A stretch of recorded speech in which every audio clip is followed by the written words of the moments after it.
Olá, pessoal! Estamos aqui no nosso Pod é Nosso Eu Saúde. comecei a treinar por causa sua. Minha? É. Vai falar besteira? Não vou falar besteira, não. Então fala. Quando meu pai tinha acabado de se separar, eu falava assim, não, eu tenho que ficar forte, porque se minha mãe já namorada, tem que bater no namorado dela.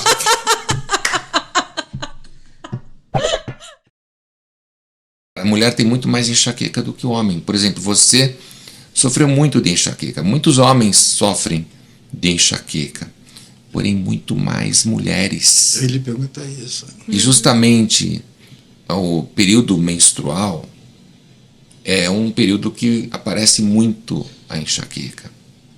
E é um desencadeante. Muita gente começa a ir atrás de algum desequilíbrio hormonal. Pode ser que não tenha desequilíbrio hormonal nenhum.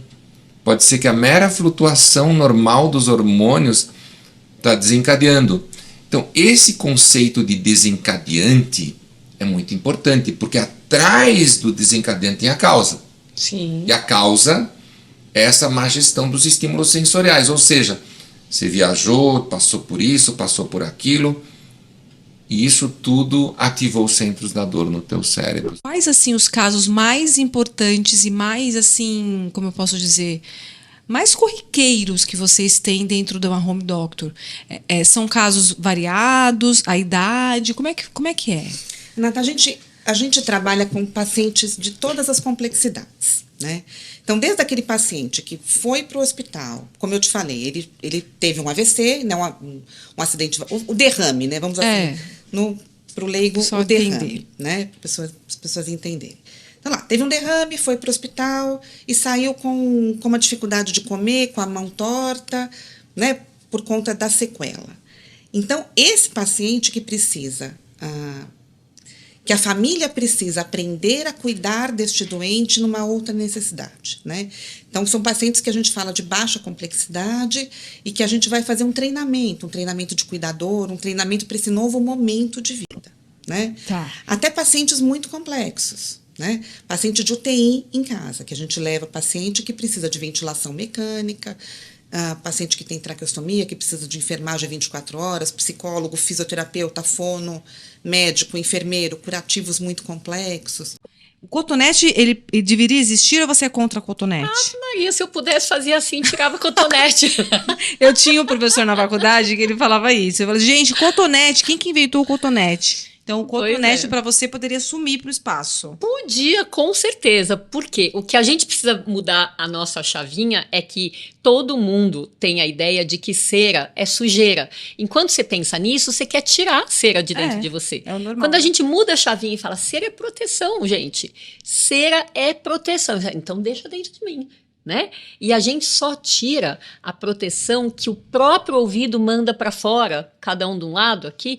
Por quê? Porque ela ficou velha lá dentro. Uhum. Porque enquanto ela tá bonitinha, o ouvido tá aproveitando a presença da cera, né? E como a gente tem os pelinhos no ouvido que só sabem bater para fora, são os pelinhos que vão expulsando a cera. Então, o ideal é a gente só remover o que o ouvido já jogou para fora. Então, você quer dizer que o cotonete vai até um certo ponto do ouvido. Qual seria? Nem precisa do Ou cotonete. Nem precisa do cotonete? O que você pode fazer para limpar o que o ouvido já tirou? Enquanto você está lá se enxugando do banho, passa a toalha nas dobrinhas do ouvido. Ou se você falar assim, não, mas o meu ouvido, como os pacientes falam, o meu ouvido sai uma cera amarela. Então, um lencinho umedecido na ponta do seu dedo, porque o seu dedo não vai entrar lá no conduto, no canal do ouvido, né? Então, só para remover mesmo, não precisa nem comprar cotonete. Aí você vai falir as empresas de cotonete. 45 dias com a nutricionista, mais as minhas caminhadas, eu emagreci 18 quilos. Uau! Olha isso, gente. Em 45 dias. 5 dias ele emagreceu 18 quilos sem medicação, caminhada e hábitos alimentares modificados. Olha isso, quando a pessoa quer, a pessoa consegue. Isso é importante, se você falar. Tá, aí, então você perdeu mais do que o médico esperava, 18 quilos. Aí ele falou, oba, vamos pra mesa. Ele marcou comigo uma consulta no dia 4 de dezembro, para me pesar às 18 horas. A cirurgia já estava marcada, Ele falou, se você não bater os 10 quilos, eu cancelo a cirurgia sem problema nenhum. Tá. Consciente esse médico. Eu bati o peso. Foi uma surpresa até pra mim, porque eu não imaginava que 18 quilos seria tão expressivo ali na balança, mas assim, eu não olhei pro meu corpo, mas assim, os 18 quilos fizeram muito, muito efeito na minha saúde. Ok. Eu cheguei assim, sabe? Foi muito difícil para você perder os 18 quilos?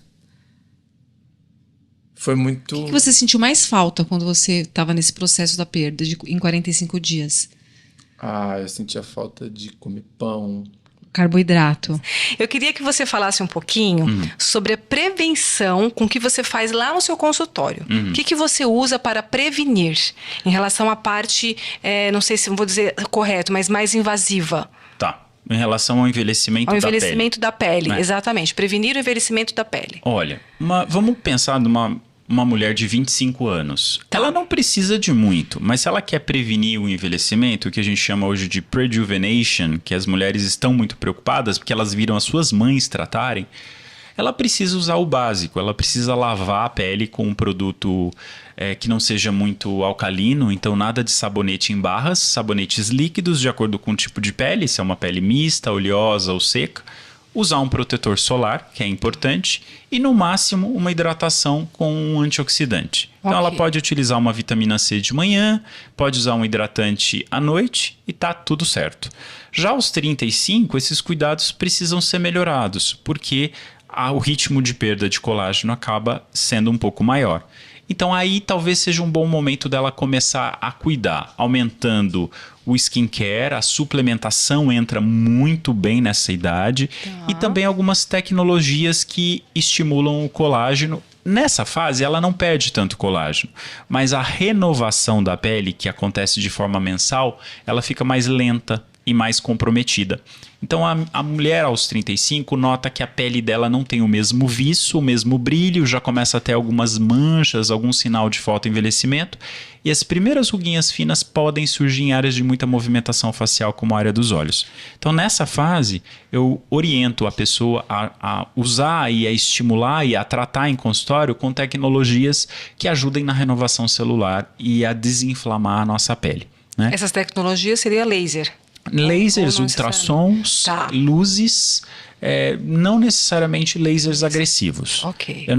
Eu tenho uma postura de quanto menos agressividade tiver, melhor, porque menos inflamação você vai causar. Mesmo inflamação aguda.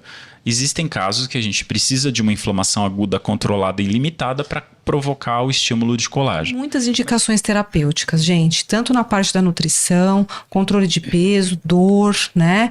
Na parte de endometriose, eu já ouvi falar também, né? Que as pessoas tratam, olha, mulherada, endometriose é muito importante, né? Porque subiu no diagnóstico de endometriose nas mulheres nos últimos anos, autismo.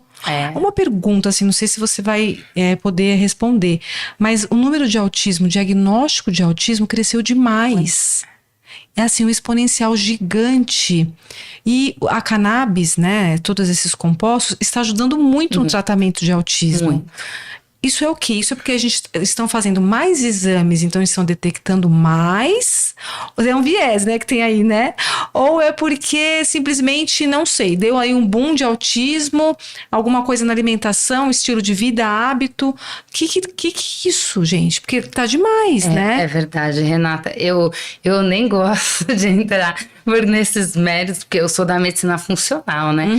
E a medicina funcional para nós que estudamos essa área toda, né, e você também, entendemos que não é só o fato da gente ter conhecimento e hoje tem o diagnóstico mais fácil, que há 100 anos atrás não conhecia nada e não tinha, é que o estilo de vida mudou. Né? Hoje essas crianças, elas já nascem numa demanda, eu não sei se você lembra, mas antigamente o bebê nascia e ele ficava enroladinho que nem um casulo ali, ele não se mexia, não mexia braço, não mexia nada e ficava ali meses. Pra abrir o olho demorava dias. O bebê abriu o olho, né? Tinha uma coisa assim, porque realmente não abria o olho. Hoje o bebê nasce de olho aberto. Quase já mexendo no tablet. Então, Vinícius, fala um pouquinho pra gente de como que foi descobrir ser celíaco E o que é hoje para você toda essa transformação de alimentação, de hábitos de vida mesmo? Teve muitas coisas, né? Eu acho que a primeira coisa que a gente tem que pensar é o seguinte: a galera tira o glúten e fala assim, não tô comendo glúten, tô fazendo uma dieta sem glúten. E acha que vai ou perder peso ou emagrecer, mas não vai. Porque, por exemplo, o glúten, alguns alimentos sem glúten, tem muito mais, às vezes tem muito mais carboidrato, tem muito mais sódio, tem muito mais um monte de coisa. A questão do glúten em si, eu acho que é mais a parte inflamatória, né? Exato. Que o glúten, ele causa uma certa inflamação no nosso intestino e tudo mais. Mas pra mim descobrir a doença foi bem, assim, difícil. Você acha que se aquele médico não tivesse feito a biópsia certinha, talvez acho que eu nunca teria descoberto, não. Eu tinha sintomas, apresentava sintomas, tipo vômitos, fezes mais esverdeadas, diarreia, náuseas, náusea. tipo, uns ficava meio apático, assim, sabe? Aí quando a gente foi fazer a biópsia lá, que foi lá fazer endoscopia, né? Fazer endoscopia digestiva alta lá. Aí o médico desceu mais um pouco, né, pro duodeno, porque normalmente fica ali na porção do duodeno, vai até o duodeno, né, só a endoscopia. Ele pegou pra biópsia e viu que a velocidade do meu intestino tá diminuindo. E aí, de cara, antes da biópsia, eu acompanhei a endoscopia. Minha mãe tava lá. Eu tava lá e ele falou, doença celíaca, mas precisamos da biópsia e do anátomo patológico para ter certeza que é doença celíaca. Mas o doutor foi muito, assim, assertivo no diagnóstico dele e realmente foi e é doença celíaca. Foi. Né? E tem alguma idade, assim, limite para você fazer atividade física, realizar? Não tem, né? E é lindo, é lindo. Porque assim, o exercício a gente pode orientar para a criança. O que vai mudar? Se eu for orientar um exercício físico para uma criança adolescente, o que eu quero para ele? Coordenação motora, flexibilidade, que ele consiga aprender ali, mexer o corpo dele e aprender novos movimentos, criar memória. Tá. Né? Quando eu penso num exercício para adulto, estou pensando em ganho de massa muscular, fortalecimento muscular, e a gente nem falou de estética ainda. Nem falamos. Fortalecimento muscular, toda a questão de saúde. E no idoso, eu estou pensando em prevenir sarcopenia, que é a perda de massa muscular, diminuir a chance de fratura da perna por uma osteoporose. Então, estou criando ali o estímulo para que ele consiga mecanismos para que ele consiga ter uma vida mais saudável, melhorar meu condicionamento físico, meu aeróbico. Então, o exercício, ele encaixa em todos os nossos momentos da vida. E a melhor coisa é que lhe dá prazer. Que é o chocolate. O chocolate, doutora, traz benefícios que a gente já sabe, né? Tem muitos benefícios, mas ele tem tudo a ver com quem tem tontura ou zumbido, ou um ou outro? Sim, porque o chocolate tem o quê? Açúcar, glúten e leite. E se a gente tirar, e se a gente só? comer um chocolate sem açúcar, sem glúten, sem leite? Os que eu compro em casa são assim, né?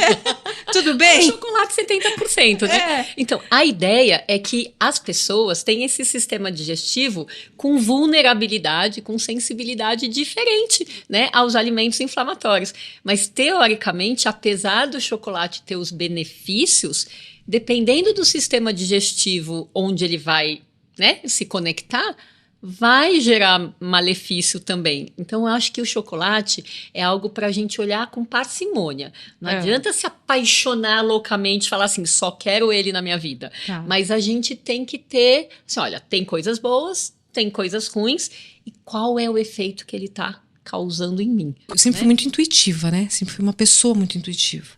E aí eu estava fazendo porta, logo depois, 2 anos, 3 anos depois que eu me formei, e fui para o pronto-socorro particular, mas na Zona Leste, aqui em São Paulo, e Zona Leste, né, pronto-socorro é a mesma coisa que SUS, né? Trabalhando da mesma forma, com as mesmas complexidades e tudo mais. E chegou um paciente, sentou no banco lá fora para esperar ser chamado. Esse paciente estava com a esposa dele. E E o paciente estava normal, estava quietinho, sentadinho ali, porque paciente que está doente, gente, no pronto-socorro não faz escândalo, né? Exato. Fica É quietinho. o que eu tenho medo. Exatamente. E esse paciente chegou e ficou quietinho, sentadinho lá, tal, e as meninas fazendo a triagem. E aí chegou a vez dele de passar, e eu abrindo a porta, chamando as pessoas, olhei para ele ali, vi que ele estava um pouco descorado. Mas até aí, quietinho ali, eu falei, vai passar comigo, né? Porque na época existia as cores, ainda existem as cores, Existe, né? Manchester, existe. Manchester, tá. E aí, foi para mim, mas não foi com uma classificação nada emergente, foi com amarelo, se eu não me engano, uma coisa assim. Mas foi para mim, né? E ele sentou na minha frente e não sei, me deu uma coisa naquele paciente, eu olhei para ele e falei, esse paciente não tá bem, por mais que ele esteja quieto, ele não tá bem. E a mulher dele começou a falar por ele. Olha, meu marido estava lavando o carro, ele começou a sentir assim um mal-estar, uma tontura, e eu vi que ele suou um pouquinho. Aí eu falei assim, mas ele sempre teve isso, tinha comido, ficou muitas horas sem comer, dormiu bem, é diabético, todas aquelas perguntas que a gente faz, né?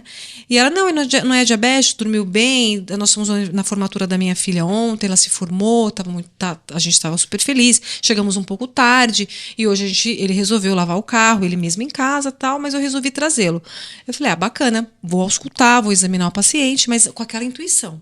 Porque eu acho que o médico tem aquela intuição lá dentro. Que seja o treinamento, que você fica com sinal de Aquele alerta da negócio. semiologia na mente. E aquela coisa em mim, assim, falei, esse paciente não tá bem. Examinei e auscultei. Fiz uma ausculta cardiológica e vi que ele tinha uma arritmia. Tava diferente a ausculta dele. Eu falei, bom, tem aqui uma arritmia, tal, pressão boa, tava saturando bem, glicemia boa. Eu falei, mas não tá legal. Eu falei, me conta mais os seus sintomas. E foi contando, e eu fui anotando no prontuário dele, e aquilo foi me aflorando. Fui com aquela sensibilidade, aquela intuição. Aí eu falei assim, eu vou te pedir alguns exames, e o senhor vai ficar na emergência. Ele virou para mim e falou assim, não, doutora, eu tô morrendo? Eu falei, não, você não tá morrendo. Mas por precaução e por tudo que você me contou, e pela sua ausculta, que também não é uma ausculta gritante, né, no sentido de falar, nossa, vamos correr, vou te deixar por precaução na emergência. Eu falei assim, eu não tenho convênio, o meu é particular. E eu não posso pagar muito caro por esse tratamento. Eu falei, olha, aqui dentro você entrou, você não tem mais esse tipo de situação, porque eu não posso falar, olha, eu não vou te colocar na emergência porque você não tem convênio. A minha conduta médica é te colocar na emergência. Bom, quando esse homem foi levantar, me veio uma outra coisa, eu falei assim, eu vou levar esse homem de cadeira de rodas. Juro pra você. Tem uma enfermeira que até hoje a gente fala desse assunto. Aí eu chamei a moça para pegar a cadeira e ele falou, nossa, mas não precisa de cadeira, emergência. Aí a mulher dele falou assim, bem, calma que ela que é a médica, ela que sabe o que está fazendo. Nicole, foi assim, esse paciente sentou na cadeira, levei até a emergência, pedi para colher todos os exames, fazer protocolo, porque eu ali na hora, qual foi o diagnóstico que eu achei? Infartando. Sim. Veio ali um infarto, na minha cabeça, falei assim, vamos tirar a dúvida e tirar da frente. Fiz todo o protocolo, deixei ele lá deitadinho na maca, pedi acesso daquilo que a gente sabe. Virei de costas, fechei a porta da emergência. A enfermeira me chama. Doutora, o paciente parou. Infarto fulminante, cianótico daqui para cima. 54, 55 anos. Reanimamos, voltou, mas depois não resistiu. Infarto fulminante mesmo e veio a óbito. Então, assim, paciente que poderia ter tido, sei lá... Podia ter chego, nem no pronto-socorro, 50% dos infartos não chegam, não chegam. Antes. Então, e aí por que eu tô te contando essa história? Porque a gente, no fundo, a gente tem uma intuição. Sim. Eu acho que a espiritualidade, independente da religião, tá com a gente. O caso da mulherada que gosta de pôr os cílios. Quando a gente coloca aqueles cílios, que é aquele... Os cílios que fica, né, que é o fio a fio, né? O fio a fio, ele te dá uma coceirinha, porque é um corpo estranho que tá ali no olho, né? E eu vou falar eu costumo coçar aqui em cima, assim, ó, coçar mesmo, mas não isso aqui que eu tô fazendo não é nada, eu coço mesmo, de verdade, coço aqui em cima. No caso desses cílios que a gente coloca fio a fio, é prejudicial pro olho? Não, o cílio em si não, desde que seja colocado por um bom profissional, alguém experiente, que não caia cola dentro do olho, que às vezes cai cola dentro do olho, dependendo de quem coloca, né? Às vezes a próprio cílio se solta, se desprende, que não está preso direito, acaba entrando no olho, arranhando a córnea, arranhando o olho. Mas eu Então, digo essa permanência de você estar com cílios. Não, Porque esses de cílios tá com cílio, não tem problema Não você tem colocar problema. um corpo estranho no seu próprio olho. dentro do olho, sim, Não, né? dentro do Mas olho, é que sim. fica na pálpebra, né? É, fica na coladinho pálpebra. aqui nessa Não, se for região. bem colocado, não tem problema. Não tem problema, não vai trazer nenhum tipo de problema. Bem colocado não tem problema, mas tem muita loucura hoje Tem muita na oftalmologia. Tem gente já fazendo cirurgia para mudar a cor dos olhos, né?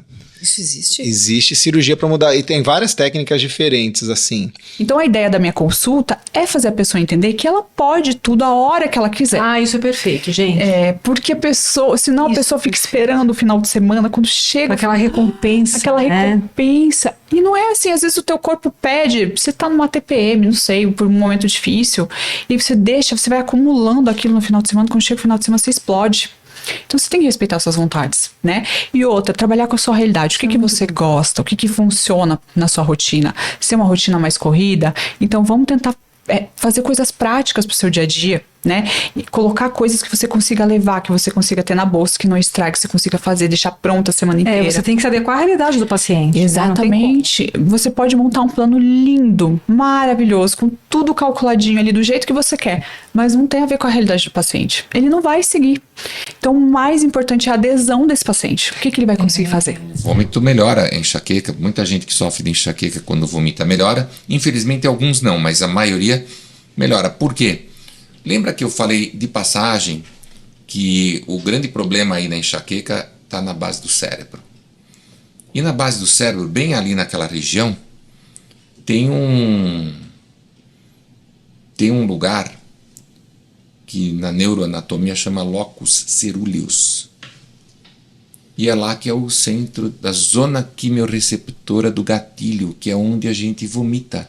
Você sabia que o vômito não é uma coisa do estômago? É um processo no cérebro, nesse lugar chamado zona quimiorreceptora do gatilho. Então, até algum processo de má digestão pode levar a isso, mas vai ter que ativar esse centro do vômito na base do cérebro chamado zona quimiorreceptora do gatilho, do inglês Chemoreceptor Trigger Zone, em português zona quimiorreceptora do gatilho, e fica na base do cérebro num lugar chamado locus ceruleus. Lá também fica um lugar chamado núcleus da RAF, e ali é um lugar pequeno do cérebro, não parece um lugar grande.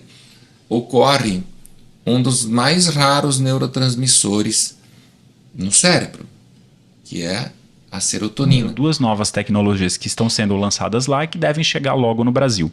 Uma delas é um aparelho que faz micropunches na pele e retraem a pele. O que seria micropunch? Microfurinhos. Microfurinhos, tá. É um aparelho de microfurinhos e que retrai a pele.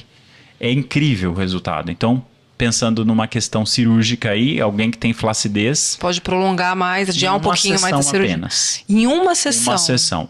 E a segunda coisa que está sendo lançada agora também é um laser tridimensional focado, que também promove muita retração de pele. Até vou mostrar os resultados dessas tecnologias para você aqui. Delícia. Então, hoje existem muitas tecnologias que ajudam a gente a ter uma pele natural e saudável, sem precisar injetar 40 ml de ampolas no rosto.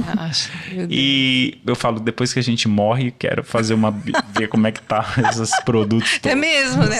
Como que é ser meu filho? O que você... Sem puxar saco, tá? Sem puxar saco? Na íntegra, na verdade. Seu filho? É. É complicado. Por que é complicado?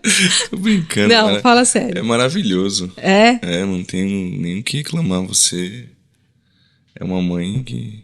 Fala, filho. Calma, eu tô pensando. Ah. Você é uma mãe excepcional. É. Nossa. Eu vi uma cartinha agora, que eu mudei agora de casa, nós estamos num apartamento. Não e é aí... querendo puxar o saco não, mas é verdade. O que você faz por mim, pelo meu irmão, acho que não tem outra pessoa que faria igual. Que lindo, fico feliz. Gostoso. É legal. Eu vi uma cartinha sua, Feliz Dia das Mães, no Dia das Mães que você me mandou. aquela cartinha laranja que eu te mostrei? Qual? Uma que você escreveu quando você era pequenininho, que você escreveu assim: mãe, eu fico muito feliz quando você fica mais de 2 dias sem trabalhar.